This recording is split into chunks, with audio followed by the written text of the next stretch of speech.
बादशाह ने महंगाई की है। किसने किया महंगाई? बादशाह ने। बादशाह ने महंगाई की है। जी छोटे, किसने महंगाई की है? बादशाह ने। किसने किया है? बादशाह ने। बादशाह ने। जी बादशाह आजम। जी महंगाई किसने की है? हुकूमत ने। जी ठीक हो गया, महंगाई हुकूमत ने की है। कादरी ज़बूर चैनल के नाजरीन, अस्सलामु अलैकुम वरहमतुल्लाहि वबरकातुहू।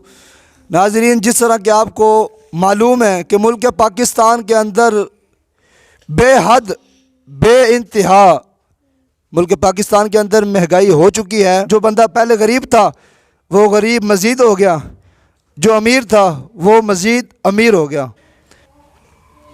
इतनी ज़्यादा महंगाई हो चुकी है। उठे, किसने महंगाई की है? बादशाह ने। जी महंगाई बादशाह ने की है। जी छोटे, किसने महंगाई की है? बंदे ने महंगाई की है। जी आप बताएं। हुकूमत ने। सही, बिल्कुल महंगाई हुकूमत ने की है। जो मुल्क के हालात बने हैं उसने महंगाई की है। तो खुदारा मुसलमानों पर, पाकिस्तान के अंदर जो रहने वाले मुसलमान हैं उन पर रहम खाओ। हुक्मरानों, महंगाई को कम किया जाए।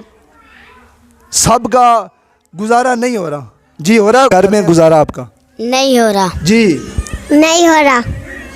जी नहीं हो रहा। अस्सलामु अलैकुम वरहमतुल्लाहि वबरकातुहू।